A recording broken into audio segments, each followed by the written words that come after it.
Scales में फिर से रिपीट कर देता हूँ एक बार।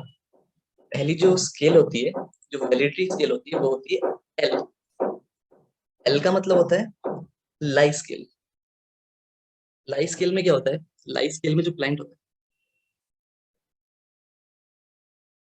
लाई स्केल क्या होता है? लाई स्केल से किसी भी साइकोलॉजिस्ट को पता लगता है कि जो क्लाइंट हमारा है वो अच्छा बनने की कोशिश कर रहा है टेस्ट में, सोशली। ये जो मे बी इसकी पर्सनैलिटी नहीं है, लेकिन ये प्रोजेक्ट कर रहा है कि मैं अच्छा इंसान हूँ। उसके बाद जो होती है एफ स्केल। एफ स्केल होती है फ्रीक्वेंसी स्केल। ये बिल्कुल अपोजिट होती है एल स्केल। उसमें एल में क्लाइंट अच्छा बनने की कोशिश करता है, एफ में क्लाइंट बुरा बनने की कोशिश करता है कि मैं तो बैड लाइट में, मैंने ये गलत किया, मैं तो बुरा इंसान हूँ, अच्छा इंसान हूँ नहीं।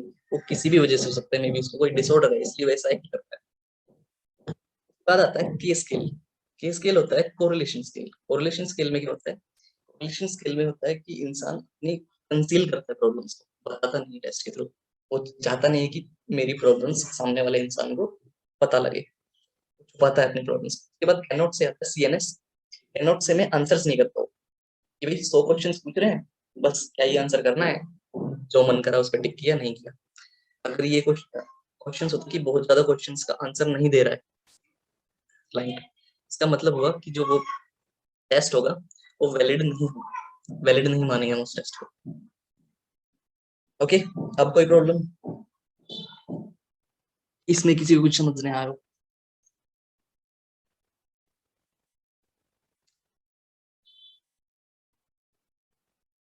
पूछो पूछो, या फिर हम आगे बढ़े?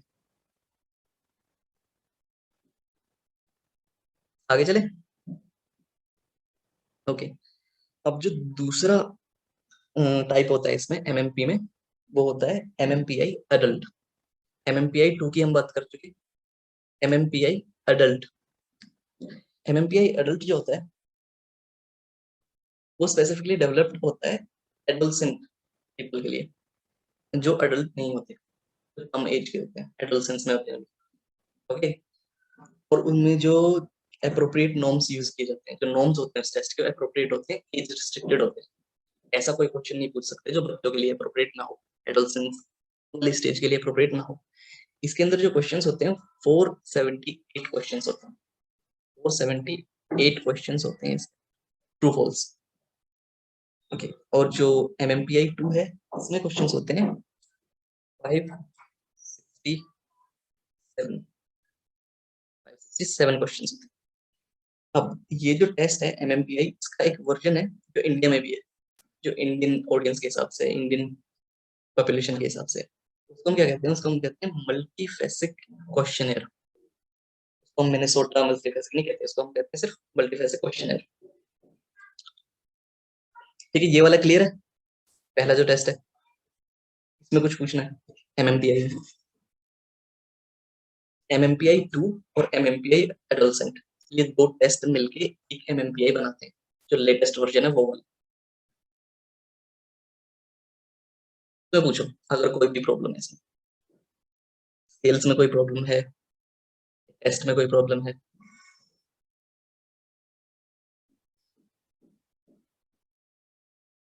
फिर हम आगे चलते हैं। जो सेकंड टाइप है कौन सा है? सीपीआई। सीपीआई जो होता है California psychological inventory. California psychological inventory है। हाँ जी कहिए खुशी। एमएमपीआई एडोलसेंट। इसमें स्केल्स, स्केल्स की एक लिस्ट है मेरे पास, वो मैं ग्रुप पे डाल दूंगा। बेसिकली ये जो स्केल होता है एमएमपीआई का, एमएमपीआई में जो स्केल होते हैं वो मेंटल डिसऑर्डर को एसेस करने के लिए होते हैं। स्केल में डाल दूंगा आपका, टेलीग्राम ग्रुप पे डाल दूंगा।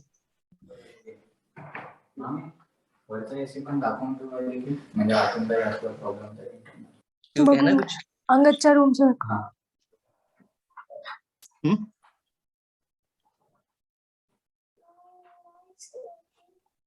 ओके, नेक्स्ट की बात करते हैं। इसकी स्किल्स जो है मैं टेलीग्राम ग्रुप पे डाल दूंगा। 10 स्किल्स हैं इसकी, और 4 ये है वैलिडिटी स्केल्स की सारी चीजें मैं उसमें डाल दूंगा ग्रुप पे।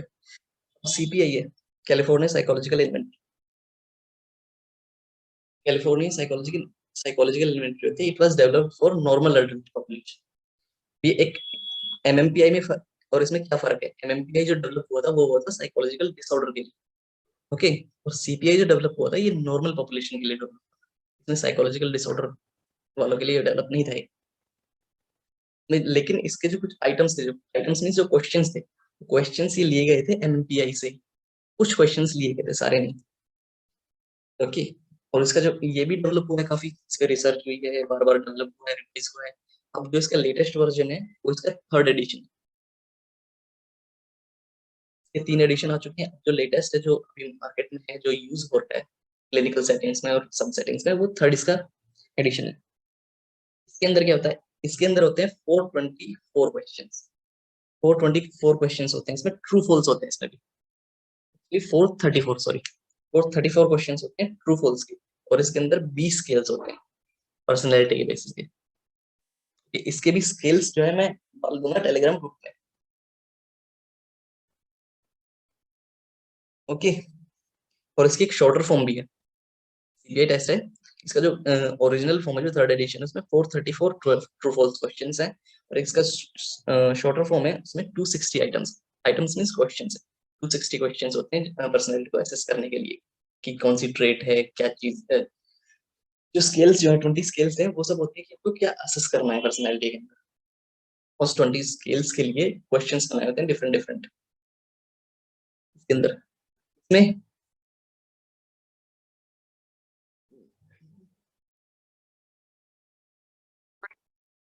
ओके, लास्ट में डिस्कस करेंगे। अब नेक्स्ट जो असेसमेंट मेथड है वो है NEOPIR। N stands for neuroticism, extroversion, openness, personality, inventory, revised. अब इससे क्या वो आ रहा है, अंदाजा लगा सकते हैं कि किससे रिलेटेड होगा ये, फेमिलियर लग रहा है ना ये ना, न्यूरोटिसिस, एक्सट्रोवर्जन, ओपननेस, आइडिया आ रहा है किसी को कि किस चीज से रिलेटेड हो सकता है test?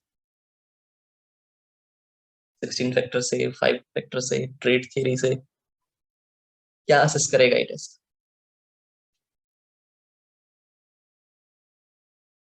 Hmm, okay. Sal, can you repeat the second one again? Okay, second one is CPI, California psychological inventory. ये डेवलप किया गया था, जैसे कि एमएमपीआई डेवलप किया गया था मेंटल डिसऑर्डर्स को असेस करने के लिए। तो जाहिर सी बात है वो यूज भी क्लिनिकल सेटिंग्स में किया जाएगा, जहाँ पे मेंटल डिसऑर्डर हमको असेस करना है। लेकिन सीपीआई डेवलप किया गया था नॉर्मल पॉपुलेशन के लिए, इनको मेंटल डिसऑर्डर वाले लोगों पे ऑप्ट नहीं किया जाएगा, ये नॉर्मल पॉपुलेशन के लिए होगा। लेकिन इसके जो क्वेश्चंस थे, कुछ क्वेश्चंस इसके एमएमपीआई से लिए गए, ओके, मेंटल डिसऑर्डर वाली ही कैटेगरी से लिए गए थे। लेकिन ये जो ट्राई किया जाता था, एडमिनिस्टर किया जाता है, इन नॉर्मल पॉपुलेशन पे एडमिनिस्टर किया गया है, अनलाइक एमएमपीआई, ओके। और इसमें भी काफी रिसर्च हुई बनने के बाद, और काफी बार रिवाइज हुआ है, 2 से 3 बार रिवाइज हुआ है। अब जो इसका लेटेस्ट वर्जन है वो इसका थर्ड एडिशन है, 3 बार रिवाइज हुआ है। और इसके अंदर जो क्वेश्चंस है वो 434 क्वेश्चंस हैं, और 20 स्केल्स हैं इसके अंदर। 20 स्केल्स पे ये एक पर्सनैलिटी को असेस करता है। तो इसमें 10 स्केल्स थी एमएमपीआई में, जिसमें डिप्रेशन था, स्किज़ोफ्रेनिया था, सोशल इंट्रोवर्जन था। इसी तरह से इसमें 20 स्केल्स होती। ओके, स्केल्स का जो चार्ट है मैं ग्रुप में डाल दूंगा, आप चेक कर लेना, या आप खुद भी देख सकते हो, मिल जाएगा, ग्रुप पे डाल ही दूंगा। ओके, और इसका एक शॉर्टर वर्जन भी होता है, जो भी टेस्ट होता है ना, उसका हर किसी का एक शॉर्टर वर्जन होता है। ओके ठीक है, मैं व्हाट्सएप पे भी डाल दूंगा, दोनों ग्रुप पे डाल दूंगा, टेलीग्राम पे भी, व्हाट्सएप पे भी। और हर जो टेस्ट होता है, साइकोलॉजिकल असेसमेंट का टेस्ट होता है, उसका एक शॉर्टर वर्जन भी होता है। जैसे आपने देखा होगा कि 16 फैक्टर टेस्ट है, 16 फैक्टर टेस्ट में 200 के आसपास क्वेश्चंस होते हैं। लेकिन यूट्यूब पे कई बार आपने वीडियोस देखी होंगी पर्सनैलिटी को असेस करने के लिए, उसमें 10 से 12 क्वेश्चंस पूछता है, कलर पूछता है आपसे, आप अपने आप को रेटिंग कर लो, मार्क दे दो, छोटे छोटे वर्जन होते हैं। तो इसका ऑफिशियल छोटा वर्जन है, शॉर्टर फॉर्म इसकी, इसमें 260 आइटम्स है सीपीआई जो उसके अंदर। सीपीआई क्लियर हुआ? अभी कोई डाउट है इसमें सीपीआई में?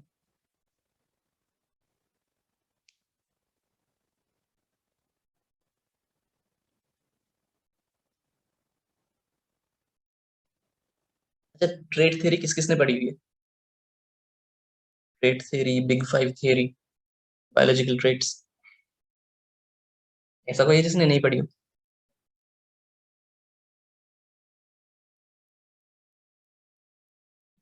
हम्म? ऐसा कोई भी है जिसने ट्रेड थ्योरी नहीं पढ़ी होगी? पर्सनैलिटी में ट्रेड्स क्या क्या होते हैं?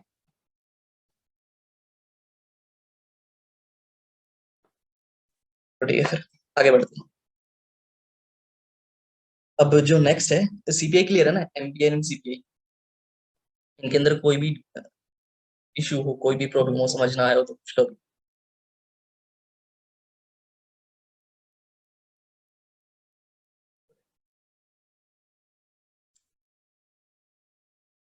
ठीक है, नेक्स्ट हम बात करेंगे एनईओपी आई। अब इससे पता लग रहा है सीधा सा कि कौन सी ट्रेड से रिलेटेड है। न्यूरोटिसिज्म है, एक्सट्रोवर्जन है, ओपननेस है, इसके नाम में पर्सनैलिटी इन्वेंटरी है, और ये भी एक रिवाइज्ड वर्जन। अब बात करें हम, तो use for assessment of personality, एक पर्सनैलिटी के असेसमेंट के लिए यूज होता है, ये डिसऑर्डर्स के लिए यूज नहीं होता। ओके, डिस्टिंक्शन है इसमें, डिफरेंस यही है इन दोनों में। एमएमपीआई डिसऑर्डर्स के लिए होता है, ये पर्सनैलिटी फैक्टर्स के लिए होता है, इंसान की पर्सनैलिटी में क्या क्या ट्रेट्स डोमिनेंट है। ओके, और कौन से ट्रेड्स में यूज होता है? जो 5 ट्रेड थ्योरी है, जो बहुत ही पॉपुलर थ्योरी है, बहुत पॉपुलर थ्योरी है, बिग फाइव भी बोलते हैं हमको, जिसमें आती है न्यूरोटिसिज्म, आती है एक्सट्रोवर्जन होता है, ओपननेस होती है, एग्रीएबलनेस होती है, कॉन्शियसनेस होती है। ओके, ये 5 ट्रेड याद है ना सबको? बुक में है हमारी, हमने पढ़ी भी हुई है, काफी लोगों ने आर्टिकल्स भी पढ़े होंगे, यूट्यूब पे भी देखा होगा, बहुत फेमस थियरी है। बेसिकली ये जो यूज होता है नॉर्मल पॉपुलेशन यूज होता है, ऐसा नहीं है क्लिनिकल सेटिंग्स में यूज होता है, कहीं भी हम यूज कर सकते हैं इसको। इसमें 6 सब स्किल्स होती हैं, जिसको हम फेसेट्स कहते हैं। सब स्किल कैसे होती हैं अभी मैं बताता हूँ। कि जो स्केल होती है, इसमें 5 स्केल होती है। स्केल मतलब हमारी जो 5 ट्रेट होती है, पहली 5 ट्रेट होती है हमारी 5 थियरी के हिसाब से। इसमें 6 सब स्किल्स होती है, मतलब हर 5, ये जो सिंगल ट्रेट है न्यूरोटिसिस में 6 सब ट्रेट होंगी। ओके, इसमें 6 सब ट्रेट होंगी, ओपननेस में 6 सब ट्रेट होंगी। टोटल करें तो 30 सब ट्रेट्स होती हैं, इसमें 30 फेसेट्स होते हैं। इसमें 240 आइटम्स होते हैं, 240 आइटम्स होते हैं।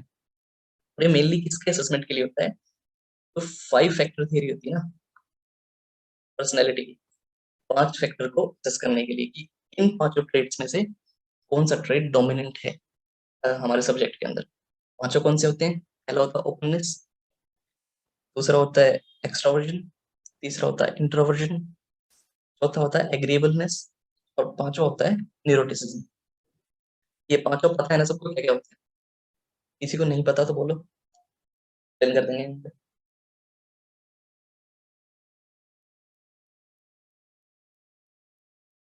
देखो ऐसा, जिसको ये पांचों नहीं पता हो क्या क्या होता है, ये 5 ट्रेड कौन सी होती है? आई एम होपिंग सबको पता होगी ये पांचों ट्रेड। तो बेसिकली ये जो टेस्ट होता है, ये इन्हीं 5 ट्रेड को मेजर करने के लिए होता है। और इसमें 240 आइटम्स होते हैं, मतलब क्वेश्चंस होते हैं, और ये वही क्वेश्चंस होते हैं जैसे कि 16 फैक्टर टेस्ट होता है ना, वो भी एक इन्वेंटरी ही होता है। क्वेश्चन होता है उसमें 4-5 ऑप्शंस होते हैं, स्पेसिफिक कोई आंसर नहीं दे सकते, प्री स्ट्रक्चर्ड आंसर ही आपको देने पड़ते हैं। उसके बाद नेक्स्ट नेक्स्ट जो है वो 16 फैक्टर टेस्ट है। ये हमारे सिलेबस में भी है, अगर हमारी क्या बोलते हैं प्रैक्टिकल होगी ना, तो प्रैक्टिकल में भी आएगा, यही करना होगा उनको मोस्ट लाइकली। 16 फैक्टर में क्या होता है? 16 फैक्टर में सीधी सी है, based on 16 source traits of personality. ये हमारे जो 16 फैक्टर होते हैं, उनको चेक करने के लिए होता है, उनको असेस करने के लिए होता है। जैसे ये 5 ट्रेड्स को असेस करने के लिए होता है, जो कि अलग थ्योरी है। 16 फैक्टर्स को असेस करने के लिए होता है कि हमारे 16 जो मेन फैक्टर्स हैं पर्सनैलिटी के, उसमें से कौन सा ज्यादा डोमिनेंट है। Okay, ये डेवलप हुआ था, ये टेस्ट डेवलप किया था, केटल ने डेवलप किया था इसको, और ये 1949 में डेवलप हुआ था। 1949 में इसको डेवलप किया गया था बाय केटल, टेस्ट पर्सनैलिटी। और ये जो यूज होता है, इस टेस्ट का यूज कहाँ होता है? इस टेस्ट का यूज होता है 16 एंड अबव जो लोग होते हैं, जो हमारी पॉपुलेशन होगी, जो हमारे एडमिनिस्ट्रेटर होंगे, वो किस ऑडियंस पे इसको एडमिनिस्टर कर सकते हैं, वो 16 एंड अबव होने चाहिए, उससे नीचे के लिए टेस्ट नहीं बना। ओके, अब 16 से नीचे का क्या किया है उन्होंने? 16 से नीचे के लिए उन्होंने अलग टेस्ट डिजाइन किए हैं फैक्टर्स के बेस पे, जो कि है, पहला जो है, जो 12 से 18 ईयर्स के लिए उन्होंने बनाया था, वो उन्होंने बनाया है adolescent adolescent personality questionnaire, APA बोलते हैं उसको, एपीक्यू, सॉरी। लिख सकते हो आप, मैं स्लो स्लो चलूंगा अगर आपको लिखना है, नोट्स बनाना है। तो जो 16 एंड अबव के लिए उन्होंने बनाया था, केटल ने, वो बनाया था 1949 में 16 पर्सनैलिटी टेस्ट। उसके बाद 16 से कम एज के लिए भी एक पर्सनैलिटी टेस्ट बनाना था। ऐसा तो नहीं है कि हम बस ऊपर वालों को असेस करें, नीचे वालों को हो ही नहीं सकता कभी कि उसको कोई प्रॉब्लम हो। तो बच्चों के लिए भी तो कुछ टेस्ट बनाए गए थे, उसने और उसके सबॉर्डिनेट से मिलकर बनाए। क्या उन्होंने बनाया था? वो बनाया था एपीक्यू। एपीक्यू क्या था? एपीक्यू था एडोलसेंट पर्सनैलिटी क्वेश्चनर। ओके, जो 12 से 18 एज तक की एज के लिए था, उसको हम हाई स्कूल पर्सनैलिटी क्वेश्चनर भी कहते हैं, also known as high HSPQ, high school personality questionnaire. उसके बाद उन्होंने एक और डेवलप किया, वो था चिल्ड्रन पर्सनैलिटी क्वेश्चनर, वो और छोटे बच्चों के लिए था। हम चिल्ड्रन पर्सनैलिटी क्वेश्चन, एक और उन्होंने डेवलप किया, जो कि अर्ली स्कूल पर्सनैलिटी क्वेश्चनर था। अर्ली स्कूल में बच्चे होते हैं और छोटे बच्चों के लिए। और फिर उन्होंने लास्ट में एक और डेवलप किया, जो कि प्री स्कूल पर्सनैलिटी क्वेश्चनर होता है। प्री स्कूल होता है छोटे बच्चों के लिए, जो स्कूल भी नहीं है, प्री स्कूल्स में होता है। ओके, तो 16 फैक्टर में कोई भी प्रॉब्लम है, 16 फैक्टर एक तो वर्स्ट है। हम जब प्रैक्टिकल करेंगे तो मोस्ट लाइकली हमको 16 फैक्टर टेस्ट ही करना होगा। कॉलेज से हमको मिलेंगे स्टेंसिल्स वगैरह सब कुछ। और हाँ, ये जो टेस्ट होते हैं, ये पेपर पेंसिल टेस्ट होते हैं, मैट्रिक टेस्ट होते हैं। ऐसा नहीं है इनको 16 फैक्टर के अब तो आगे हैं कुछ डिजिटल टाइप्स आ गए हैं कि डिजिटली लिखो, वो आपको कैलकुलेट करके बता दे। यूट्यूब पे होते हैं, साइट्स होती है जहाँ पे 16 फैक्टर टेस्ट अवेलेबल है। लेकिन साइकोलॉजिस्ट जो होते हैं इनको पेपर पेंसिल से ही करते हैं। 16 फैक्टर तक कोई प्रॉब्लम है? कुछ समझना है? बहुत फास्ट चल रहा हूँ, स्लो चलो थोड़ा।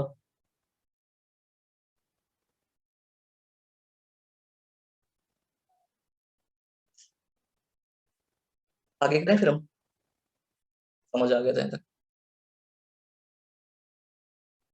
तो इसको खत्म कर लेते हैं, फिर क्वेश्चंस करते हैं कुछ, ना समझ आया। ओके, नाउ लास्ट है फिफ्थ वाला, वो MBTI, फॉर्म भी लिखी हुई है पीछे, मायर्स ब्रिग्स टाइप इंडिकेटर। ये क्या होता है? इसमें हम पर्सनैलिटी टाइप को असेस करते हैं। पर्सनैलिटी टाइप क्या होता है? पर्सनैलिटी टाइप क्या होता है? रेंजेस होते हैं, कुछ डायमेंशंस होते हैं पर्सनैलिटी के, है ना? किसी भी इंसान को आपने देखा होगा, कुछ लोग बहुत जजिंग होते हैं, वो किसी भी चीज को देखते ही जज करना स्टार्ट कर देते हैं कि ये ऐसा ही होगा। इसको परसीव नहीं करते कैसे हुआ होगा, इसकी इंटरप्रिटेशन नहीं करते कि हाँ भाई, इसकी इसके पॉइंट ऑफ व्यू से इसकी इंटरप्रिटेशन हो सकती है।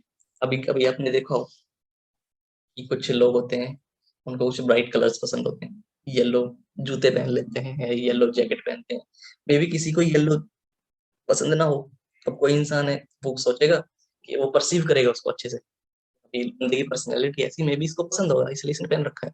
कुछ बहुत जजिंग होते हैं कि ये तो ऐसा होगा, इसकी पर्सनैलिटी ऐसी होगी इसलिए इसने पहन लिया ऐसा, कैसे इसको पसंद। ओके, तो कुछ डायमेंशंस होते हैं। डायमेंशंस क्या होते हैं पर्सनैलिटी के? चार डायमेंशंस हैं इस टेस्ट के बिहाफ पे। Sensing and intuition, sensing, intuition. Second dimension है इंट्रोवर्जन, एक्सट्रोवर्जन।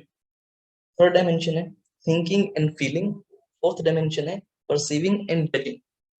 ये जो 4 डायमेंशन है, इसमें एक कोई भी क्लाइंट है या कोई भी सब्जेक्ट है, वो किस तरफ ज्यादा स्कोर कर रहा है।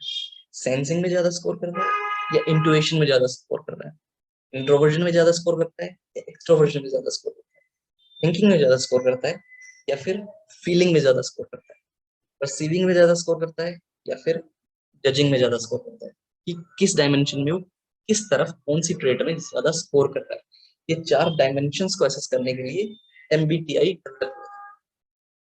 ओके, इसका जो सीक्रेट फीचर होते हैं, अभी इसमें कुछ दिक्कत है पहले बताओ, समझ आ रहा है नहीं? एमबीटीआई समझ आया कि क्या क्या एसेस करता है, किस तरह की? बेसिकली ये 4 डायमेंशंस को एसेस करता है।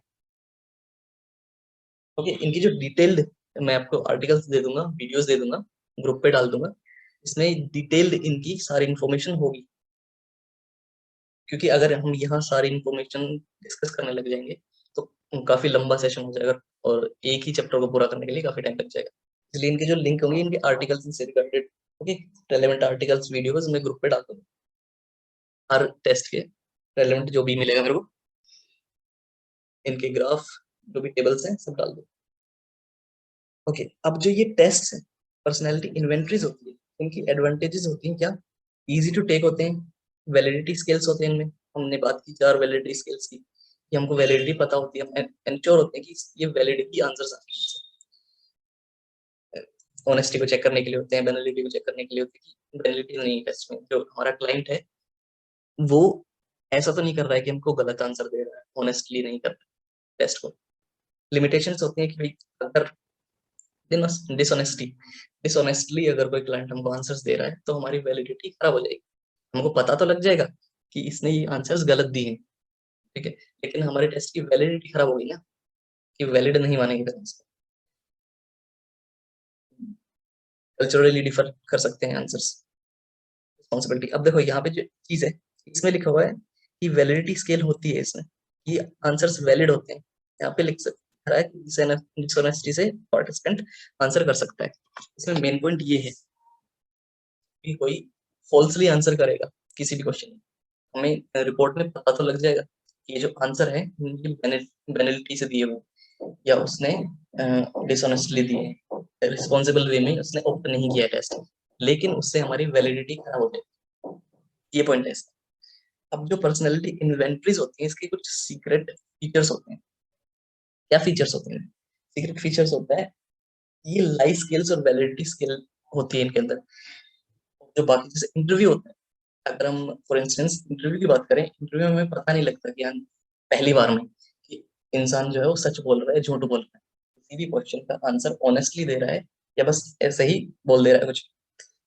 इन्वेंटरीज का फायदा ये होता है हमको पता लग जाता है कि जो क्वेश्चन है आंसर्स है वो किस तरह आंसर किए हैं, ऑनेस्टली आंसर किए हैं, ऑनेस्टली आंसर नहीं किए हैं, तो क्यों नहीं किए ऑनेस्टली आंसर, तो क्यों नहीं किए उसने, हमें पता लग जाता है। बस बात इतनी है कि हमारी वैलिडिटी खराब हो जाती है एक साइड की रिपोर्ट की, पता लग जाता है।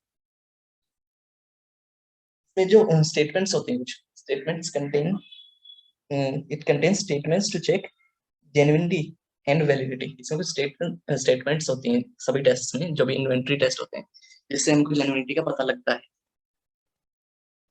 कि आंसर्स किस तरह किए गए हैं। ओके, अब जो प्रॉब्लम्स आती है टेस्ट में, जो बाइसेस की हम बात कर रहे थे, जैसे हमने 4 वैलिडिटी स्केल की बात करी है ना, अब 4 ऐसी चीजें, 5 ऐसी चीजें हैं यहाँ पे जो एक टेस्ट में बाइसेस आती हैं। किस तरह की बाइसेस होती हैं देखो, पहली जो है social desirability test. Social desirability होती है, ये एक बायस होता है एक तरह का, जो कि आता है, जो इफेक्ट करता है वैलिडिटी को, इन्वेंटरीज की वैलिडिटी को इफेक्ट करता है। अगर हम बात करें सोशल डिजायरेबिलिटी होती क्या है, किसी को पता है सोशल डिजायरेबिलिटी होती है क्या? होती है सोशल डिजायरेबिलिटी एक तरह का बायस होता है, होता है कोई एक्सप्लेन?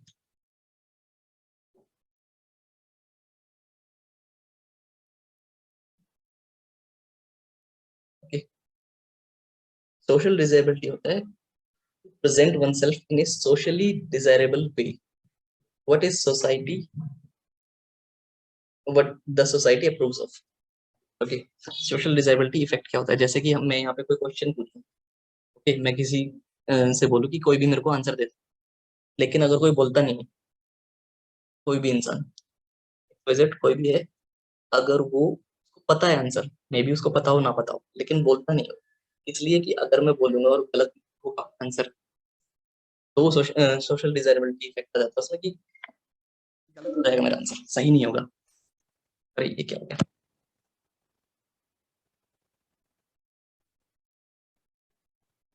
ओके, उसमें सोशल डिजायरेबिलिटी इफेक्ट आ जाता है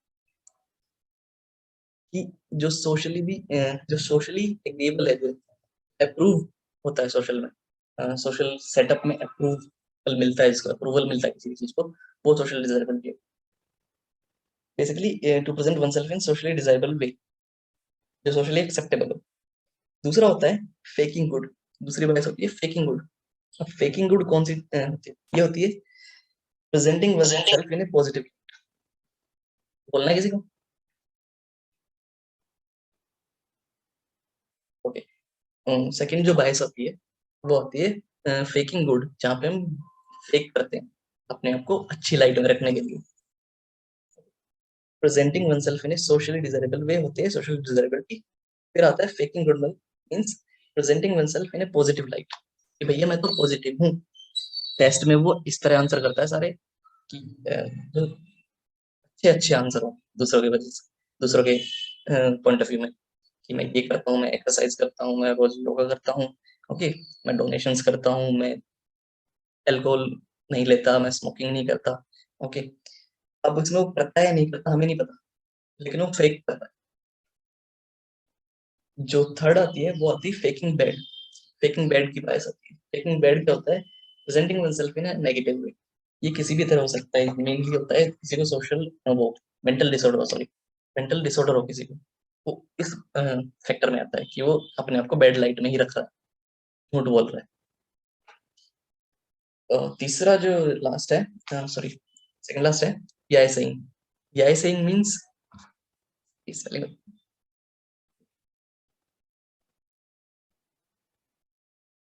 याय सेइंग में क्या होता है? वो कॉन्टेक्स्ट जो होता है, हमारा आइटम होता है, क्वेश्चन होता है, उसको पढ़ता ही नहीं है, बस true true true true true mark करते चला जाता है. कोई भी सब्जेक्ट करते हैं लोग ऐसे, सर्वेस जब होते हैं तो वही क्वेश्चंस को पढ़ते नहीं है, ट्रू मार्क कर देते हैं बस. कॉन्टेक्स्ट पता ही नहीं उनको पूछा गया है, लेकिन ट्रू मार्क कर देते हैं.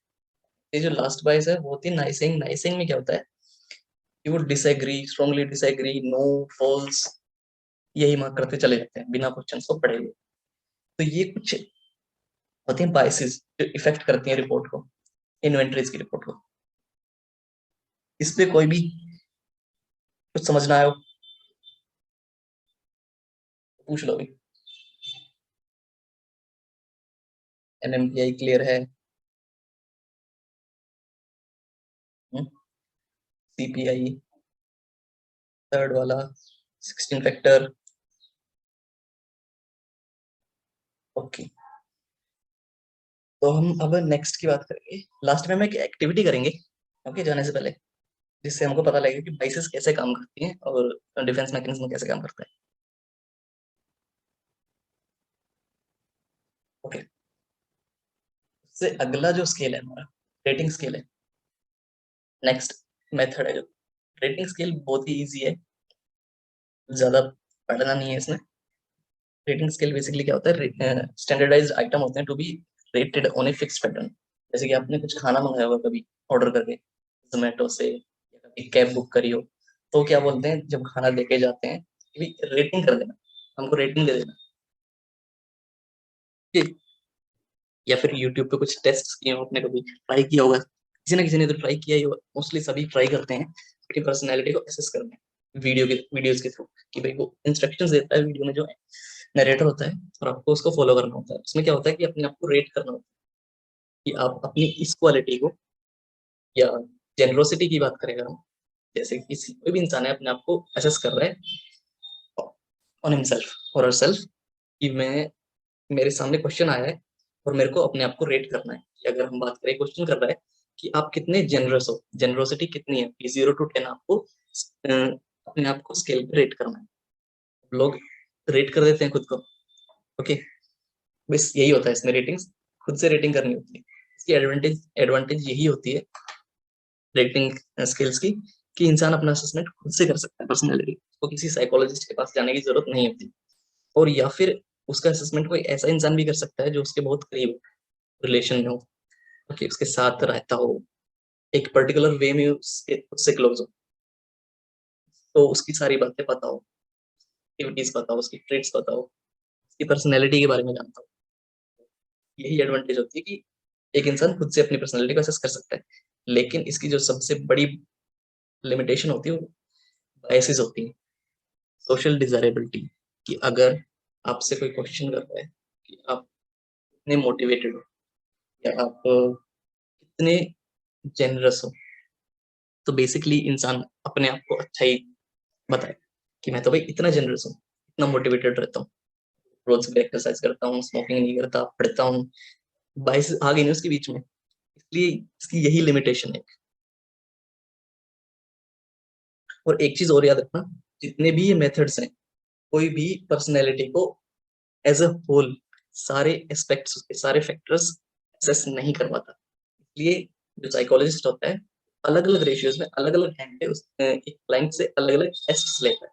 इसलिए ऐसा नहीं है कि उसने कोई एक टेस्ट ले लिया, जैसे रेटिंग स्केल उसको दे दिया कि भाई इसको फिल कर दो, मैं आपकी पर्सनैलिटी बता दूंगा और फिर हम बात करते हैं कि कैसे क्या करना है। या फिर उसको 16 फैक्टर टेस्ट दे दिया, ऐसा भी नहीं हो गया, MMPI करा दिया उससे, ऐसा नहीं होता। कुछ प्रोपोर्शंस होते हैं कि इस प्रोपोर्शन में, इस डेट पे, इस सेशन में मेरे को अलग अलग टेस्ट देने हैं उससे, ताकि वो सारे इंटरव्यूज लेने हैं या ऑब्जर्वेशन करनी है या कोई टेस्ट लेना है, ताकि उसके सारे एस्पेक्ट्स को एक्सप्लोर कर सके। Okay, rating scale I think easy था, इसमें कुछ ज्यादा डिस्कस की जरूरत नहीं है। जो नेक्स्ट है वो बिहेवियरल डाटा है। ये भी एक मेथड है, ये भी डायरेक्ट मेथड है। बिहेवियरल डाटा में क्या होता है, बिहेवियरल डाटा होता है बेस्ड ऑन ऑब्जर्वेशन, इसमें ऑब्जर्वेशन ही करनी होती है क्लाइंट की। और वो ऑब्जर्वेशन करते कैसे हैं, ये डायरेक्ट नहीं करते। जो सामने जो इंसान बैठा होता है, ऐसा नहीं है कि सामने उसको एक्टिविटी करने के लिए दे दे और फिर हम उसको ऑब्जर्व कर रहे हैं, जैसे कि हमने बात की थी ऑब्जर्वेशनल मेथड में। ऑब्जर्वेशनल मेथड में क्या होता है, कोई भी हमारी पॉपुलेशन है या पब्लिक है जिसको हमको एसेस करना है, हम या तो उसका पार्टिसिपेंट बन जाते हैं या फिर दूर से उनको ऑब्जर्व करते हैं। हम फिजिकली वहां पे अवेलेबल होते हैं। बिहेवियरल डाटा में क्या होता है, बिहेवियरल डाटा में होता है कि हम एक डिवाइस होता है, रिकॉर्डर टाइप होता है, इसको बोलते हैं इलेक्ट्रिकल एक्टिवेटिंग रिकॉर्डर।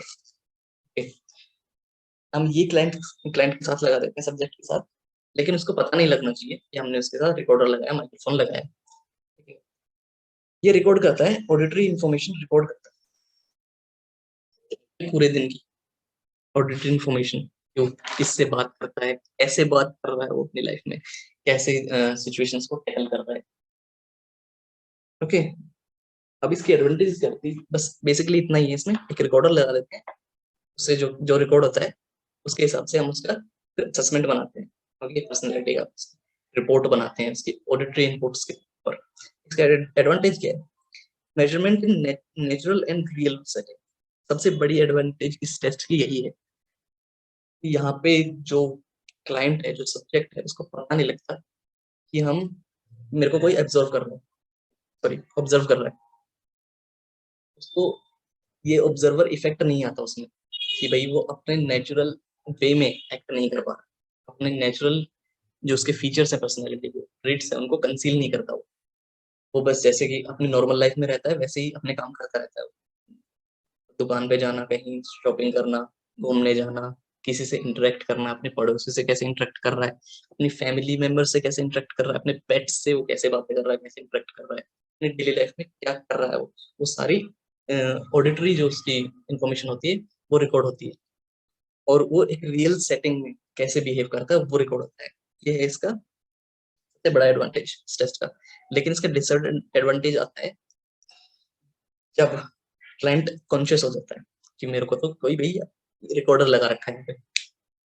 जब वो कॉन्शियस होता है कि जैसे नॉर्मली है, अगर हम चलते भी हैं रोड पे, तो काफी लोग होते हैं कि अगर कोई उनको देख रहा होता है, उन्हें सोशल एंजाइटी होती है कुछ लोगों को, कोई हमको देख रहा है तो हम एक पर्टिकुलर वे में बिहेव करने लग जाते हैं, कॉन्शियस हो जाते हैं यार हमको वही देख रहा है, वो नेचुरल बिहेवियर जो होता है हमारा कंसील हो जाता है, हम सीधे सीधे चलने लगता है, इधर उधर नहीं देखते, ऐसे चलने लगते हैं कुछ, ये नॉर्मली होता है। और यही इसकी सबसे बड़ी लिमिटेशन है कि कॉन्शियस नहीं होना चाहिए जो क्लाइंट है हमारा सब्जेक्ट है, कि उसके पास हमने एक डिवाइस दिया हुआ है। इसमें कोई इश्यू समझ नहीं आया इसमें, दोबारा से रिपीट करना हो? ये क्लियर है? आई थिंक क्लियर होना चाहिए ना, कुछ है नहीं इसमें। क्लियर है।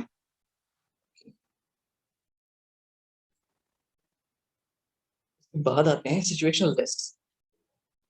टेस्ट होते हैं, it involves assessing the individual in carefully design situations, controlled experiment जिसको हम बोलते हैं। कंट्रोल्ड एक्सपेरिमेंट होते हैं ना, जहां हम कोई सिचुएशन क्रिएट करते हैं, उस सिचुएशन में किसी क्लाइंट को डाल देते हैं, किसी सब्जेक्ट को, भाई अब ये कैसे रिएक्ट करेगा किसी सिचुएशन में, बिहेवियर ऑब्जर्व किया जाता है उसका, पर्पसफुली डिजाइन की जाती है सिचुएशन उसके बिहेवियर को ऑब्जर्व करने के लिए। जो फर्स्ट यूज हुआ था इस टेस्ट का, सिचुएशनल टेस्ट का यूज जो हुआ था सबसे पहले किया था मिलिट्री सिलेक्शन के लिए। मिलिट्री सिलेक्शन के लिए कब? जब वर्ल्ड वॉर टू हो रही थी, during world war two, characteristic assess करने के लिए, मिलिट्री सिलेक्शन के लिए जो भी आते थे, मिलिट्री सिलेक्शन के लिए जो भी रिक्रूटमेंट में आते थे लोग, उसके लिए कि भी क्रिटिकल सिचुएशन में काम कर सकते हैं नहीं, उनको अलग अलग सिचुएशंस दी जाती थी, उनको ऑब्जर्व किया जाता था फिर। ओके, सो बेसिकली इस टेस्ट में यही होता है, किसी भी जो पॉपुलेशन हमारी सब्जेक्ट है, एडमिनिस्ट्रेटर उनको एक पर्टिकुलर सिचुएशन में डाल देते हैं, जैसे कि एक कंट्रोल्ड एक्सपेरिमेंट में होता है, और फिर जो उनका बिहेवियर है उसको असेस किया जाता है। ओके, जैसे सिचुएशन लाइक वो किसी कमरे में बंद कर दिया, कमरे में बंद कर दिया, लाइट बंद कर दी, या फिर उनको कुछ ऐसा दिखाया जो कि एक नॉर्मल चीज ना हो। ओके, या कमरे में कुछ धुआं छोड़ दिया, या कुछ भी अनयूजुअल एक्टिविटी कर दी कमरे में, कुछ चूहे छोड़ दिए, कुत्ते छोड़ दिए, मे बी कोई कुत्ते से डरता हो, कोई चूहे से डरता हो, तो ऑब्जर्व करते हैं उनकी एक्टिविटीज को, उनके behaviour, designed pre designed situation. अब इसके एडवांटेजेस क्या? हाँ, एक चीज ये कि ये जो सिचुएशनल टेस्ट है ये बाद में सीईई, सीईई क्या होता है? सीईई होता है character education inquiry. Character education inquiry में यूज किया गया था सिचुएशनल टेस्ट को। अभी कैरेक्टर एजुकेशन इंक्वायरी क्या होता है? ये होता है testing children in natural situations. जो चिल्ड्रन होते हैं स्कूल में जो बच्चे पढ़ते हैं, उनको नेचुरल इन्वायरमेंट में, नेचुरल सिचुएशंस में असेस करने के लिए। ओके, और ये जो सीईई है, चिल्ड्रन चिल्ड्रन एजुकेशन इंक्वायरी, ये क्या असेस करता है? बच्चों के ट्रेट्स असेस करता है। कौन से ट्रेट्स? बच्चा कितना अल्ट्रुइस्टिक है, ऑनेस्ट है, और सेल्फ कंट्रोल है बच्चा। कि बच्चे होते हैं, काफी बच्चे होते हैं स्कूल में जो खेल रहे होते हैं, खेलते टाइम उनकी क्वालिटीज बाहर आती है कि बच्चा कितना अल्ट्रुइस्टिक है, कितना सेल्फ कंट्रोल्ड है, ओके, कितना ऑनेस्ट है, या वो पढ़ रहा है। बेसिकली कोई स्पोर्ट्स गेम होते हैं स्कूल्स में, या कोई भी स्पोर्ट्स की एक्टिविटी होती है, उसमें असेस किया जाता है बच्चों की इन पर्सनैलिटीज। सिचुएशनल टेस्ट के थ्रू ही बेस किया जाता है कि बच्चे खेल रहे हैं, चलो उनको कोई ऐसी सिचुएशन दे दी, तो अब तुम कैसा रिएक्ट करोगे इसमें, तो असेस किया जाता है। वहां भी ये यूज किया गया था। ये एडवांटेज होती है, देखो रियल लाइफ और कंट्रोल्ड सिचुएशन दोनों में एसेस किया जा सकता है।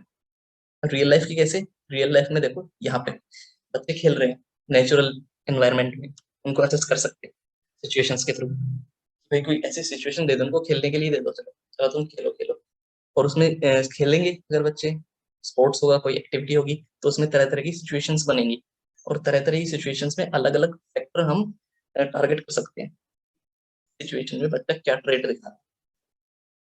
और अगर हम ऊपर वाली की बात करें, तो ये कंट्रोल्ड सिचुएशंस होगी। किसी को कमरे में बंद कर दिया, कमरे में बंद करके उसको एक सिचुएशन में डाल दिया, पर्टिकुलर सिचुएशन, अब वो कैसे रिएक्ट करेंगे उसको ऑब्जर्व करो। तो इसका एडवांटेज यही है सबसे बड़ा इस टेस्ट का, जो बाकी टेस्ट में नहीं था, कि इसमें बहुत रियल लाइफ और कंट्रोल्ड सिचुएशंस की असेसमेंट कर सकता है एक साइकोलॉजिस्ट। लिमिटेशन क्या है? ये टाइम कंज्यूमिंग बहुत होता है, होगा टाइम कंज्यूमिंग, सीधी सी बात है। अगर आप एक सिचुएशन क्रिएट करेंगे, फिर आप वॉलंटियर्स को ढूंढेंगे, फिर आप उनको वहां पे बैठाएंगे, फिर उनको सिचुएशन में डालेंगे, फिर उनको ऑब्जर्व करेंगे, काफी टाइम कंज्यूमिंग होता है। तीसरा, इसके लिए प्लानिंग चाहिए बहुत ज्यादा और एनर्जी चाहिए, अनलाइक किसी इन्वेंट्री की तरह। इन्वेंट्री में क्या होता है, पेपर पेन दे दो, उनको बोल दो भैया ये भर दो आप, और इंस्ट्रक्शंस और नॉर्म्स हम नरेट कर देते, इतना टाइम नहीं लगता, आधा घंटा 1 घंटा 2 घंटा इतने लगता है। लेकिन सिचुएशनल टेस्ट टाइम कंज्यूमिंग होते हैं। ओके, ये आया समझ, इसमें कुछ पूछना है क्या, क्लियर नहीं हुआ ऐसा कि क्लियर नहीं हुआ?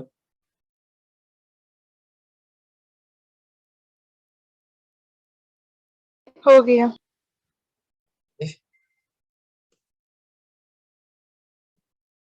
के बाद प्रोजेक्टिव टेक्निक, ये लास्ट है हमारी, और ये जो है टेक्निक्स है, ये इनडायरेक्ट मेथड होता है। अभी तक जो हमने पढ़े थे ये सब डायरेक्ट मेथड्स थे, जहाँ हम डायरेक्ट ऑब्जर्व करते हैं। ये इनडायरेक्ट मेथड है, इनडायरेक्ट मेथड, और ये बहुत इंटरेस्टिंग मेथड है, और ये काफी इफेक्टिव भी है। इसमें क्या होता है, individual has to respond unstructured और एम्बिगुअस स्टिमुलाई। एम्बिगुअस स्टिमुलाई क्या होता है? एम्बिगुअस स्टिमुलाई पता है किसी को? एम्बिगुअस का मतलब क्या होता है?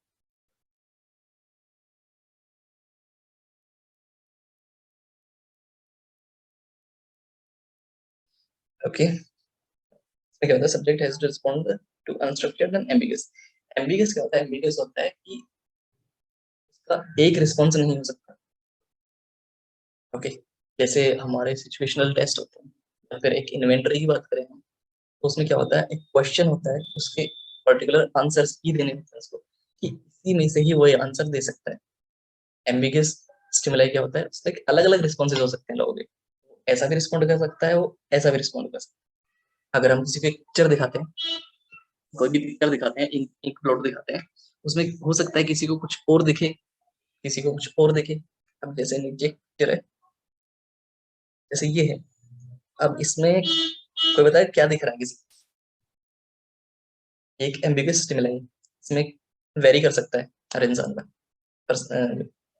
वो है। दो पैरेलल इंसान ना, इसमें दो पैरेलल इंसान बैठे हुए हैं, और किसी को कुछ और दिख रहा है इसमें?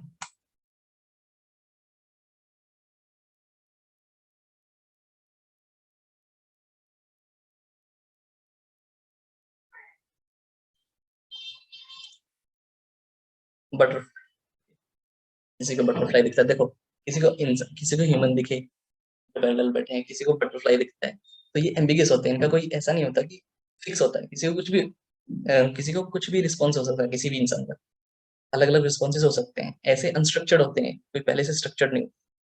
ओके, सब्जेक्ट प्रोजेक्ट्स लेटेंट और unconscious feeling, motives and needs. अब ये लेटेंट क्या होता है पता है? लेटेंट पता है किसी को क्या होता है? लेटेंट का मीनिंग,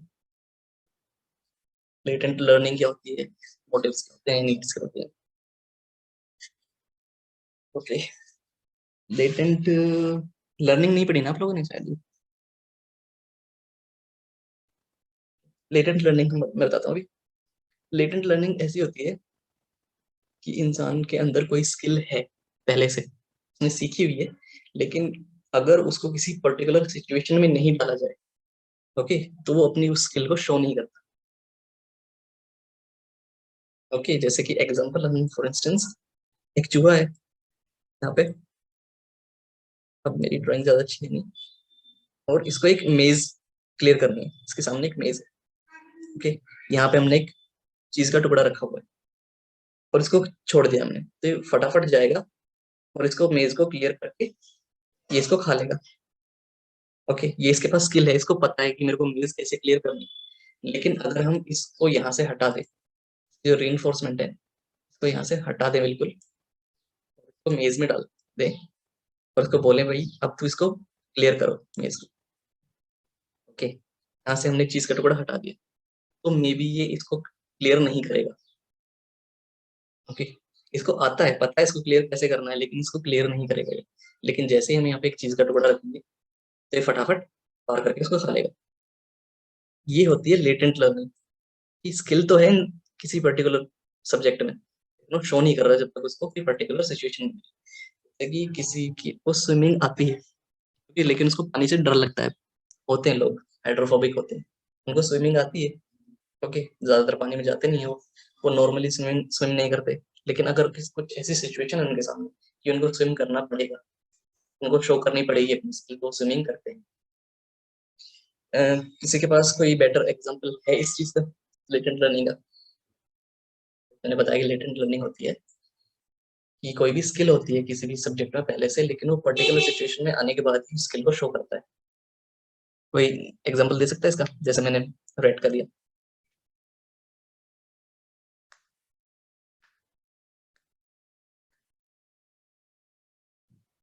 जैसे कि स्टूडेंट्स होते हैं जो पूरे साल पढ़ाई नहीं करते। ओके, ऐसा नहीं है कि वो इंटेलिजेंट नहीं होते, लेकिन फिर भी नहीं पढ़ते हो। लेकिन जैसे ही एग्जाम्स आते हैं तो रात में पूरी पूरी बुक पढ़ लेते हैं। उनके अंदर रीडिंग की इतनी अच्छी स्किल होती है, अंडरस्टैंडिंग इतनी अच्छी होती है उनकी, लेकिन वो यूज नहीं करते अपनी स्किल को जब तक कोई पर्टिकुलर सिचुएशन ना आए। Sports potential. हम्म,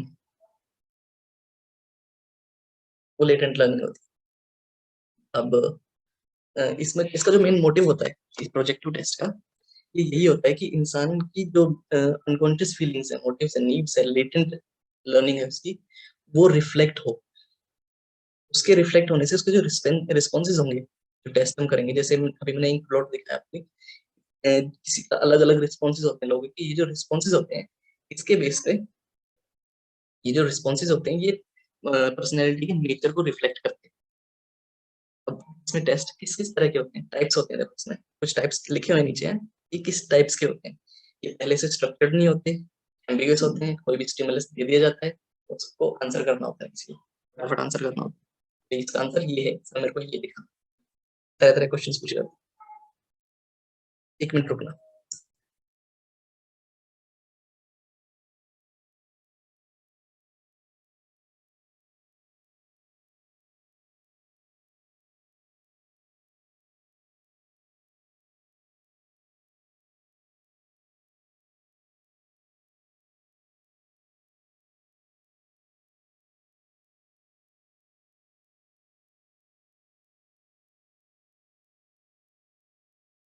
ओके, तो यहाँ पे कुछ टाइप्स लिखे हुए हैं। सबसे पहला है,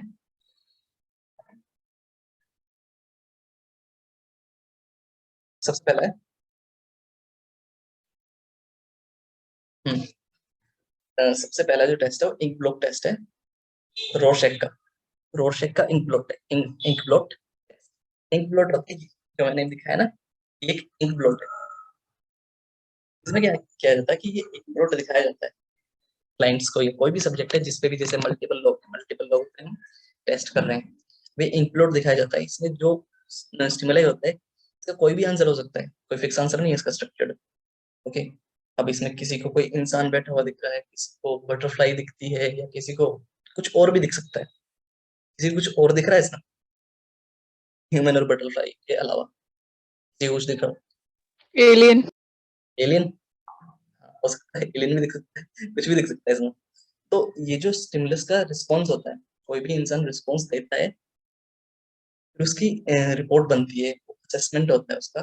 ओके, असेसमेंट करने के बाद वो जो रिस्पॉन्स होता है वो रिफ्लेक्ट करता है किसी भी पर्सन की पर्सनैलिटी, कि इस इंसान की पर्सनैलिटी किस टाइप। अब ये ऐसा नहीं कि एक ही इंक प्लॉट से, एक इंक प्लॉट दिखाया और उससे पता लग गया कि इंसान की पर्सनैलिटी में क्या है, क्या नेचर है इंसान की पर्सनैलिटी। बहुत सारे इंक प्लॉट्स होते हैं इस टेस्ट के अंदर। अभी मैं जो एक फुल डिटेल वीडियो है वो आपको शेयर कर दूंगा ग्रुप पे, और आर्टिकल भी डाल दूंगा, क्योंकि यहाँ पे बहुत लेंथी हो जाएगा। बहुत सारे इंक प्लॉट होते हैं, मल्टीपल इंक प्लॉट होते हैं, वो दिखाते हैं अलग अलग ट्रेड्स को एग्जामिन करने के लिए। मे बी ये जो इंक प्लॉट है वो किसी एक पर्टिकुलर ट्रेड को ही एग्जामिन करने के लिए हो। किसी को क्या चीज दिखेगी, तो मे बी उसका नेचर क्या हो सकता है पर्सनैलिटी का।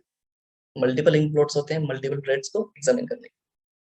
ओके, सेकंड वन होता है thematic appreciation test. Thematic appreciation test करते हैं। तो हम थीमेटिक एप्रिसिएशन टेस्ट की बात करें, इसमें होते हैं पिक्चर्स होते हैं। ओके, जो रोशेक का इंक्लूड टेस्ट है, इसमें इंक्लूड होते हैं इस तरह के। और जो ये टीएटी है, थीमेटिक एप्रिसिएशन टेस्ट, इसमें पिक्चर्स होती हैं, 20 पिक्चर्स होती हैं इसके अंदर, 20 पिक्चर्स होती हैं। ओके, और ब्लैक और व्हाइट कलर्स की ही होती है, ये ऐसा नहीं होता कि multiple colours, rainbow type. Black और व्हाइट कलर की पिक्चर्स होती हैं। इंकब्लॉट और पिक्चर में फर्क क्या है?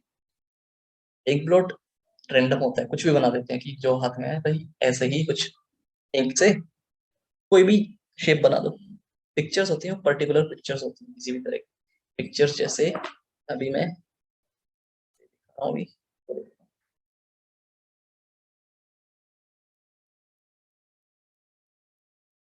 एक सेकंड रुकना।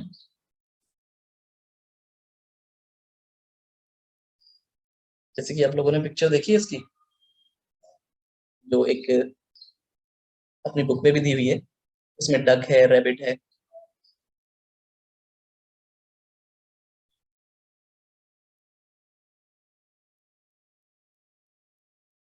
ओके, इंक्लूड होता है इस टाइप का, होता है जो पिक्चर होती है वो व्हाइट और ब्लैक कलर की होती है, उसमें शेप्स बनी होती है,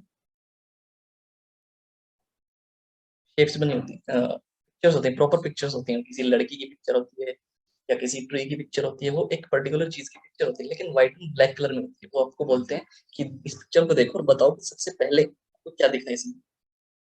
आपने काफी लोगों ने टेस्ट किए होंगे ऐसे, यूट्यूब पे किए होंगे पर्सनैलिटी का असेसमेंट करने के लिए अपने को, या बुक में जो परसेप्शन वाला अपना चैप्टर ना 101 में, उसमें भी आपको ऐसे पिक्चर्स देखने को मिलेंगे। तो जो इंसान को उस पिक्चर में सबसे पहले दिखता है, इंसान उस पिक्चर में सबसे पहले नोटिस करता है, उसके बेसिस पे वो पर्सनैलिटी के नेचर्स को इवेलुएट करते हैं। नेक्स्ट है sentence completion test. Sentence completion test किस टाइप के होते हैं कि भाई आधा एक सेंटेंस दे दिया किसी को कि टुडे, जैसे दे दिया today I will go out in blank, जैसे कि आप लोग लिख सकते हैं अपनी नोटपैड पेन उठाओ और एक आधा सेंटेंस मैं देखता हूँ उसको पूरा करो। तो देखना हर कोई इंसान अलग अलग सेंटेंस को पूरा करेगा, किसी का भी सेम नहीं होगा। ये ऐसे पहले से प्री डिजाइंड सेंटेंस होते हैं किसी पर्टिकुलर ट्रेट को एग्जामिन करने के लिए। भाई इस स्टेटमेंट से एक आधी स्टेटमेंट लिख दी, स्टेटमेंट को पूरा करना है, इस स्टेटमेंट को पूरा करके ये वाली ट्रेट हम, जैसे ओपननेस है किसी की, ओपननेस ट्रेट को एग्जामिन करना है या फिर उसकी एग्रीएबल स्टेट को एग्जामिन करना है। एक टेस्ट में एक स्टेटमेंट नहीं होती, मल्टीपल स्टेटमेंट्स होती हैं एग्जामिन करने के लिए। ये बेसिकली एजुकेशनल जो होती है ना, हमारी एजुकेशनल साइकोलॉजी, उसमें बड़ा काम आता है ये सेंटेंस और ड्रॉ ए पर्सन। इसमें क्या होता है, आपने देखा होगा कि आप जब प्री स्कूल में थे, प्री स्कूल में आपसे कराया जाता था ये चीज, आधा सेंटेंस दे दिया वो पूरा करना होता। तो बेसिकली ये जो टेस्ट होते हैं करिकुलम में डाले जाते हैं बच्चे की पर्सनैलिटी को असेस करने के लिए, ताकि उसके लिए अच्छा बेटर वे में उसको पढ़ाया जा सके। पर्सनैलिटी को असेस करके टीचर्स इवेलुएट कर सके एक मेथड की इस बच्चे को किस वे में ट्रीट करना है क्लास। Draw a person. एक आपने एक चीज और देखी होगी जो हमारे प्री स्कूल्स में थी और first second standard third standard में भी होगी स्कूल के करिकुलम में, इसमें पिक्चर दी होती थी। पिक्चर देके बोलते थे कि राइट ए स्टोरी। पढ़ा है किसी ने, या किसी ने किया होगा याद हो? इसमें एक सीनरी या पिक्चर होती थी, उसमें बोलते थे इस पिक्चर को देख के एक स्टोरी नरेट कर, होती थी ना।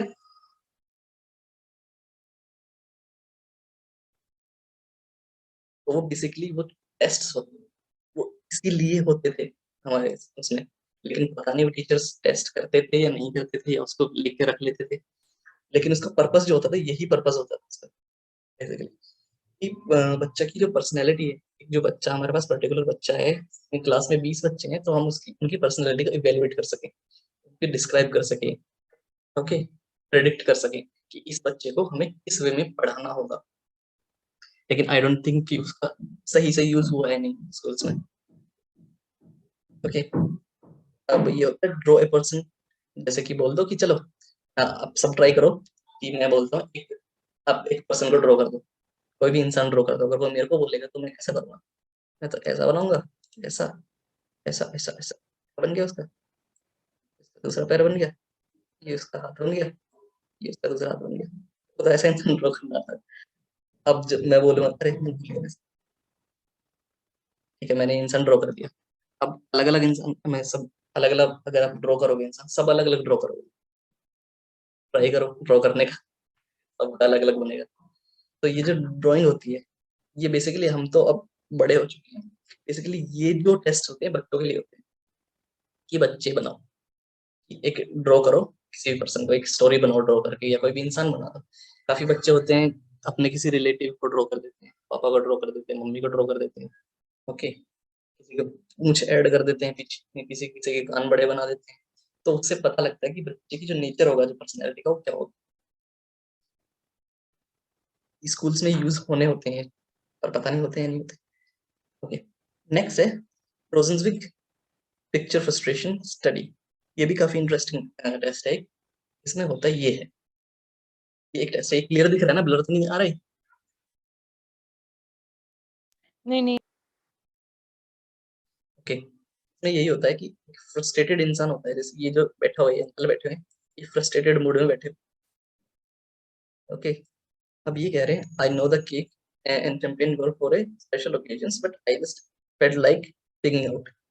अब ये बर्थडे में गया होगा और यहाँ पे केक रखी होगी, शैंपेन रखी होगी, और किसी के आने से पहले ये खाएगा उसको। ओके, अब मतलब ये इसका जो आंसर है, स्टेटमेंट है, बहुत ही फ्रस्ट्रेटिंग है, ये जो सामने इंसान खड़ा है इसके लिए। अब बच्चे को बोला जाता है कि इस सिचुएशन में आप क्या करोगे, तो यहाँ पे फिलअप करना होता है। ओके, अपने अपनी साइड से आप फिलअप करके देख सकते हैं, एक्टिविटी कर सकते हैं। इससे पता लगता है कि बच्चे के अंदर कितना कंस्ट्रेंट है, सिचुएशंस होंगी उसमें कैसे बच्चा टैकल करेगा किसी सिचुएशन को। जैसे सेकंड है, ये जो इंसान खड़ा हुआ है यहाँ पे, you must admit do it is kind of crap. कोई बच्चा पेंटिंग बना रहा है यहाँ पे, ओके, तो ये आदमी खड़ा होकर उसको क्रैप बोल रहा है, फ्रस्ट्रेट कर रहा है इंसान को। अब यहाँ पे देखते हैं कि बच्चा यहाँ पे क्या रिप्लाई करेगा इस चीज का। जो गुस्सा आता है, कौन सा डिफेंस मैकेनिज्म यूज करता है बच्चा, ओके, एंजाइटी को कम करने के लिए। ओके, ये समझ आया, कौन सा नेचर पता लगता है बेसिकली बच्चों का। ये एक तरह का टेस्ट है जिसमें एक दिखाया ना, ये मल्टीपल आइटम्स होते हैं एक ही टेस्ट में, मल्टीपल पिक्चर्स होंगी ये वाली, मल्टीपल ब्लॉट्स होंगे, ओके, मल्टीपल पिक्चर्स होंगी जिनको देख के नरेट करना होगा। फिर उसके बाद इनका इवेलुएट किया जाता है, रिपोर्ट बनाई जाती है। उसके बाद जो प्रोजेक्शन आता है, उसका प्रोजेक्शन होता है, वो बताता है कि हमको कि किसी भी बच्चे की पर्सनैलिटी में कौन से फैक्टर्स है, नेचर क्या है पर्सनैलिटी। ओके, ये सब होते हैं असेसमेंट के मेथड्स जो हमारी बुक में दिए हुए हैं, काफी डिटेल्ड है, और इसमें बात काफी कम दिए हुए हैं, तो डिटेल्ड आर्टिकल्स और वीडियोस में शेयर कर दूंगा ग्रुप पे, और टेबल्स भी मैं शेयर कर दूंगा। अब टाइम बचा हुआ है हमारे पास थोड़ा सा, तो एक एक्टिविटी करते हैं बायसेस को समझने के लिए, बायसेस और डिफेंस मैकेनिज्म को समझने के लिए। एक आप उठाओ नोटपैड एंड पेन से, अगर मैं आपको सिनेरियो दूं कि करना है या फिर रहने दे, छोटी सी एक्टिविटी होगी 5 मिनट की, उससे बेटर अंडरस्टैंडिंग आ जाएगी।